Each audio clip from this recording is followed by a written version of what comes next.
Gone off, so bear with me for a Number second. 4. Okay, we are now with a wonderful man who our project MAPFEST is supporting from AHFO, An Hour for Others. Love that title, An Hour for Others. So we're joined by the wonderful Kevin Mooreland. I also love that name.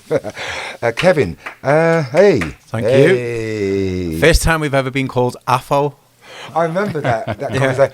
Enlighten everyone listening about the AHFO thing that happened the other week. It's because it's the AHFO, which stands for An Hour for Others, so our logo's changed from An Hour for Others to AHFO, but no one's ever called it AHFO. And last week, so you were talking about AHFO, and me and Jill were thinking, who's he talking about? And then we realised it was An Hour for Others. So yeah, anyone watching, we came up with a new way of saying an hour for others, which is AHFO. So I think they've adopted that. We love that one. Oh, Kevin, that's wonderful having you here today. I think we've just been speaking to, the artists that have been going to be supporting the event, as you know, next year. And it's great that you're in the studio because we'd like to, ask you a bit about you and AHFO so that people who are wondering why we do this humanitarian events and why we've chosen AHFO as a key charity that we'd like to support. So my first question to you... Thank you for having me. Oh, it's my pleasure. Really appreciate it. Nice to be here. My pleasure. So my first question to you is, can you tell the audience, like people online listening, who you are and a bit about your background and also what inspires you? So my name's Kevin Mooreland. I'm from Liverpool, 48 years old. Never really done very well at school. Not much to say about that. Now, dig in there. Because everyone needs to know a bit. You didn't do well at school. I think that's so important. Because you tell me, why do you say you didn't do well at school? Probably because it just wasn't for me. The way the education system was set up, I wasn't somebody who can take in information and then remember it and write it all down. And when I used to question the information that they were telling me, I was naughty. So it was sort of, I just didn't get it. From day one in school, never got it. Wasn't me. Never belonged in school. Ditto. I remember going to Mooreland. I don't know whether I've heard of Mooreland. It was a place where kids from Liverpool used to go in Wales. And I remember being stuck in a river in a pair of wellies with a clipboard, not knowing what I was doing in the river with wellies with a clipboard. But it's so important. Thank you for sharing that. So yeah, you were saying about school. So you didn't fare well at school. Yeah. What's next? So I'm from the south end of Liverpool, Allerton. My mum was a cleaner. She used to work in a university campus, funnily enough, in the residential part. My dad worked in Ford's. I was a massive Liverpool fan from the age of 5. My dad started taking me to match, so pretty much all my younger days was just consumed with Liverpool Football Club. I didn't care about anything else, to be honest. Okay. That's what it was. I think I got to about 3 or 4 and used to be going to my nan's house every weekend with my mum. And my mum couldn't handle me because I was just running up the walls and everything. So she said to me, Dad, you're going to have to stop going to the match and start taking Kevin every other weekend. So what did my dad do? Instead of taking me to the park, he just started taking me to the match. So I was going to Liverpool Football Club on the Cop from when I was 5 years old, and that just became my life. I just got absolutely attached to football. I was just a crazy Liverpool fan. It's Liverpool, isn't it? Liverpool, it is about the football a lot, and I think that's encouraged a lot of communities. What inspires you, Kevin, in life? What drives you? Well, my driving force probably for about 30 years was football. I was just a crazy Liverpool fan, and then life just changes, things happen. I lost my mum, I had the birth of my son, all sorts of things happened, and I was getting in trouble after watching football and everything, and you just start to look at the world differently, and then I just started to question a lot of things, and then I started to realise that I wasn't really happy with my life the way it was, and I wasn't happy with the world around me either. I could see community breaking down. I felt unhappy. So I just started questioning a lot of things, and then what inspires me? I mean, what inspires me now compared to then? I mean, what inspires me now is people, is getting the best out of people, is knowing that we can, you know, we can live in a better world, we can live in a better community, but that doesn't happen until we become better as people. So that's what inspires me now. But obviously there's a story from then to get to now, but that's what inspires me now. But what used to inspire me was going on a train to London and getting drunk and watching football. That was all that used to inspire me. But now it's, my whole life's changed. So I've seen a change in myself. And as I've changed as a person and evolved, I've seen my reality around me change and you know, match what I'm putting into the world. Whereas it used to be quite dark years ago so I'd realised that what I was putting into the world, I was getting back. So that's where my passion is now, where change, that's how change happens, is change comes from within you when you change. Love it, love that. And I think Josh alluded to certain things he does that changes his life, and also Noah. So it's great. I think there's some real good connections of the conversation we've had today about how things inspire them to change the world. And it's either inside you and what you put out there. I think we mentioned with music, it can change people's lives. With acting or with singing or with dance, the impact those things can have and changing lives. So I'm glad that you mentioned in your own way, what you put out there, how you get back. Yeah, exactly. And like you've just said about the music and the art stuff, you know, I know when I went to school, that was not really something that was brought out of kids. And, you know, I wasn't particularly a musician or an artist, but that side of me, what is now I've brought into the world, my best side is empathic, compassion, conscientious. And that's me bringing my best into the world. And when you're bringing your unique gifts and skills into the world, you begin to thrive as a person then. That's why artists and musicians, that's their unique talent. That's what they should be getting brought out into the world. But the education system doesn't bring that out in a lot of kids. Here. About the education system is failing a lot of kids. I absolutely 100% we agree with you there, Kevin. My work is about changing the narrative and the paradigm of how education is handed out. There's millions of kids all over the world with unique gifts. But being failed. And they're getting told they're not good enough or they're not clever enough because they can't take in information. But that's not what they're on the earth to do. Thank you. I'm absolutely in line with what you've just been saying there. So I'm going to hand you over to the wonderful Mr. AHFO, who's got another question for you, Mr. Kevin. Cheers. Mr. Kevin Mooreland, I would like you to tell us about your organization, AHFO, and Hour for Others. Okay, so an Hour for Others, didn't mean it to be an organisation. It came off the back of an idea. Again, like I've just said, it was 10 years ago now, literally 10 years to the day, when, again, I was moaning about the world. I was just seeing breakdowns in my community, and I realised that me moaning about it wasn't going to change nothing. If I wanted to see a change in the world, then I had to do something about it. You know, I wanted to see a community that worked for each other, that helped each other, that was kinder to each other. And it was literally, I was lying in bed and I thought, well, if I want to see a community that's kinder to each other and helping each other, I've got to start being kinder and I've got to start helping, because that's the world I want to see. It dawned on me that I couldn't change the world, but I could change myself. So I literally come up with the idea. My skill when I'd left school was painting and decorating. Didn't particularly like it, but I mean, you know, it's got me through. You know, it paid the bills and stuff. And I thought, for a few hours of my time painting and decorating each month, that's my little bit putting back into the world. You know, I did little small bedrooms, you know, the size of this room. It would literally take me a few hours to paint. So I knew I could transform kids' bedrooms. There was a lot of kids living in the city who lived in poverty, who lived in poor conditions. I thought, if I can make a couple of them happy, that's all I can do. I can't control what's going on in the Middle East, or I can't control what's going on in Russia, but I can control what's going on inside me, and I can do that. And that's where an Hour for Others come from. I put that idea out thinking that everybody was going to go away and say, well, you know what, I've got a skill, I'm a joiner, or I'm an electrician, or I'm a taxi driver, or whatever it was. I thought they were going to go away and just start doing stuff on the back of that. I knew when they had the idea it could be massive, but I thought it was going to just grow from the idea. It was going to like go out from social media and everyone was going to start doing stuff. But people sort of turned to me and said, Kevin, that's a great idea. What do you want me to do? And it was a little bit like, I don't really know. And then other mates were saying, Kevin, that's a great idea, I'll help you paint.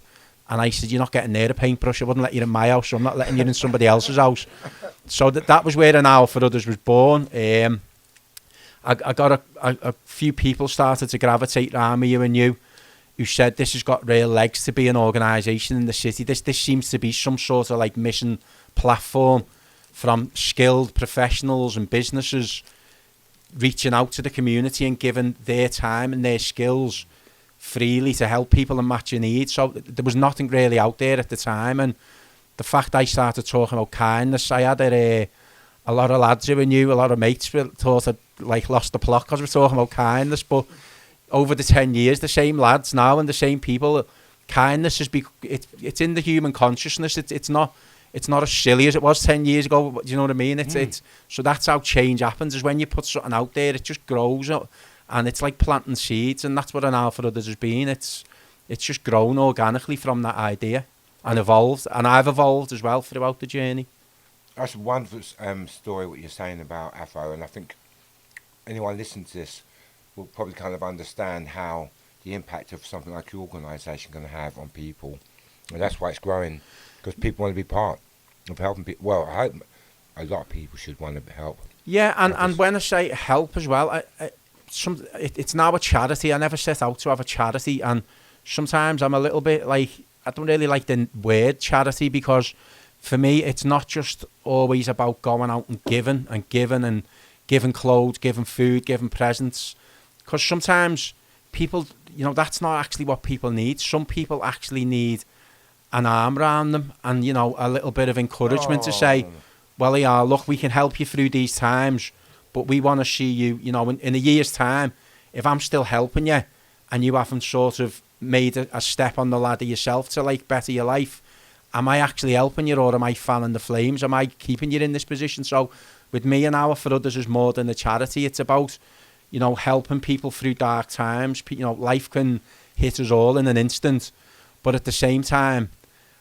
I don't want to see An Hour for Others get successful because society's breaking down. I don't want us to get bigger because there's more people to help. I want to see, I want my ideal world would be in 10 years' time, AHFO isn't really there, but the whole concept is there. The concept is just natural to people. It's natural just to help your neighbour, or it's natural just to be kind, or it's natural to pick litter up and stuff like that. Absolutely. And then I can just go and retire or whatever I do. I don't know. I love that answer, Kevin. Again, I think I've got a secondary question for you.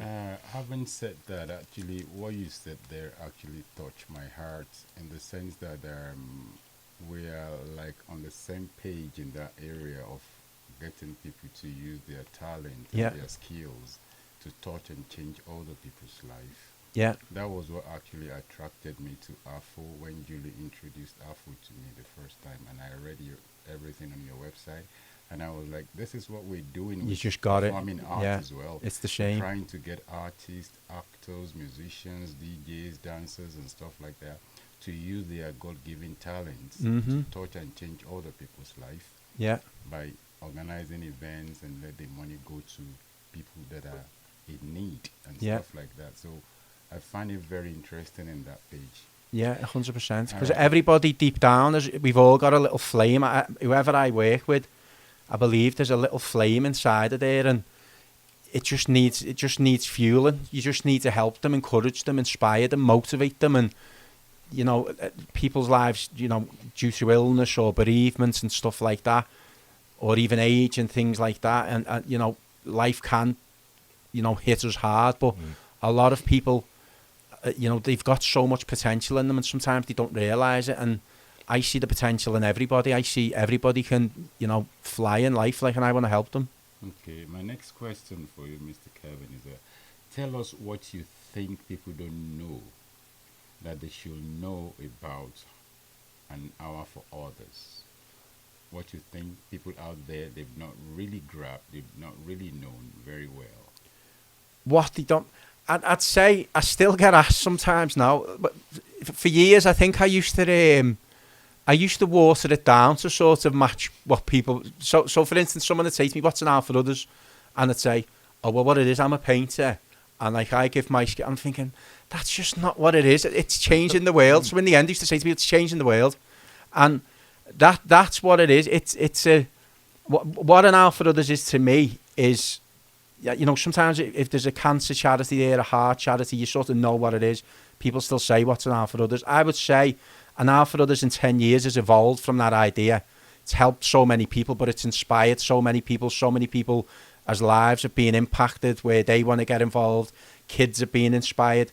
So I'd say what it is, what people probably don't know is, it's something that I think it will always be there. But I believe it's like a gift to the next generation to leave to them. Instead of us sort of leaving the next generation with pieces to pick up like we normally do, this is something to say, there you go. I've had this idea. This is what we've done over the years. We've had it. Now, use kids, take it on board. And, you know, from that, these kids will get ideas to expand upon, to build it. And I don't think for 1 minute that... I think an Alpha Others, however long it's on Earth, will constantly be evolving and expanding. Organic. Yeah, but as it's evolving and expanding, I believe the world's going to be getting better at the same time. So that's probably something that people didn't know. We like that question. Yeah. My turn. Yeah. My last question is, can you tell us about the working culture in AHFO and the challenges that the charity has been facing over the years? The which culture, sorry?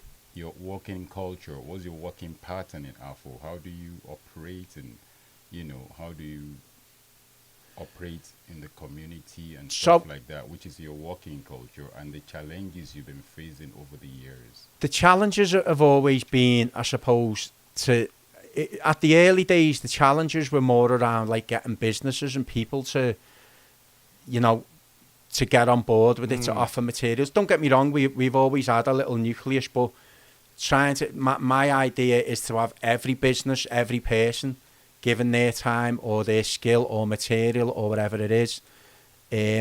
Even the concept behind it is getting people to grasp the idea of, I say to people, if you want to see a change in the world, you've got to be the change. And a lot of people say to me oh yeah, that's lovely that, but I know deep down they haven't got it. And a lot of people get it. You totally get it. But I think some people, it's in our DNA to sort of think that the world's going to change around us without us having any input. It's like, we're going to vote some MP or Prime Minister and they're going to make my life better for me. It's not, that's not how it works. It's the mindset. It's that's been the challenge, is to get the mindsets to change. It's like a change of culture. It's everybody taking responsibility. The litter in the street, why do we accept that we walk around like empty cans of Coca-Cola or cans of lager, and why is there like 30 shops on the high street selling vapes and ciggies and ale and betting shops, and why aren't the organic health and shops? Why this is the challenges. This is my vision sometimes, is that vast. People say, like Jill always says to me, Kevin, just like slow down, because I get to one stage and I'm like, well, no, so even like the other week with the kids groups, we had them marching up and down West Derby Road to show them the awareness of all the shops. We were seeing how many shops sold fruit and veg, and how many shops sold, cigarettes, takeaways, vapes, takeaways, because these areas of Liverpool, these are like, it's a 10-year less life expectancy than the more affluent areas, and it's no coincidence. So I wanted the kids to start to notice, and we realised on West Derby Road you can't buy a mango, but you can buy about 100 different types of mango flavoured vapes. So it's just wow, I love that. This is I suppose the challenge to me, is that this world I want to see is one where that's just insane. That's absolutely like insanity. That even the fact that we know 9 million people die a year of smoking cigarettes, but when the kids get to 16, 17, they're still allowed to buy cigarettes. It's like, what? Well, let's stop it. There's like some cancer research for you. Stop the sale of cigarettes. Yeah, I get you. I get you there. So, Kevin, I must say it's been awesome having you on our show and giving the people in the audience listening why MAPFEST and Colours really want to support, AHFO. I think it's quite clear what you're doing and why we want to support you in our events. I've got a question for you. It's quite deep. Oh, go on, I'm a bit nervous now. Okay, Kevin, If you could wave a magic wand to change something in the world, can you tell the people listening what would you change? The one thing I'd change, the word divisions just come straight in my head, so I'd have to go with that. I'd change, if I could wave a magic wand, I'd get rid of division and separation, because it's just an illusion, because we're all the same. We're just, wow, deep. Doesn't matter what religion you are, what colour you are, what your background is, what football team you support, where you're from, how you speak. It just doesn't matter, because we're just the same energy, just all coexisting at the same time. That's very true. And I think once people understand that we're not separate from each other, Well, we're the same energy, that is just looking at itself in a million different ways. It's the biggest illusion ever that we're separate. We're not separate. I mentioned it, but it's a different, like equality, which is about equal and everyone being in diversity. I think Josh mentioned something, in terms of destruction and politics, and Noah mentioned, So I think I think same type of thing. Everyone in this room today, in this radio show, you could tell most of us humanitarians, you really care about the world and the people we're doing that. So I think it's really great that we're involved in this MAPFEST event coming up on the 20th of January. Cannot wait. Can't wait. And so Kevin, can we all just say thank you very much for telling us about Thank AHFO. you. Can I just ask you, Of course. to all the donors, to all the funders, and to all funders, donors, and sponsors that are listening to AHFO now, what would you say is your immediate urgent need now for your funders, for your donors, and for, to your exist? followers? Basically, it's, being a charity, it's hard, the funding's hard. Like Jill's back in her old accountancy firm. We've got a hub in West Derby that we try and keep going, which is helping 100 people a week. We have an accredited program for kids 10 to 15. So a lot of all of the stuff that's on the program that they do is all stuff that I don't believe they get taught enough of in school. Life skills, leadership, because these are the future. This is the next generation, and it's so important. And for us to exist, to do that, we need money, we need funding, we need help. We do bedroom refurbishments, we get businesses to get involved, spreading unity, going into community centres. We have acts of kindness where we send families, to football matches, to events, to caravans. It's building community, it's building a better world. Basically, it's the ripple effects from it. So many other organisations are getting set up on the back of it, and without funding, without donors, without the help like this, we just couldn't exist. Thank you So it's so important. Every penny is massive to us. Oh, thank you so much, Kevin. We really, really appreciate it. Thank you. Give Kevin a round of applause. Thank the you. work you're doing is amazing.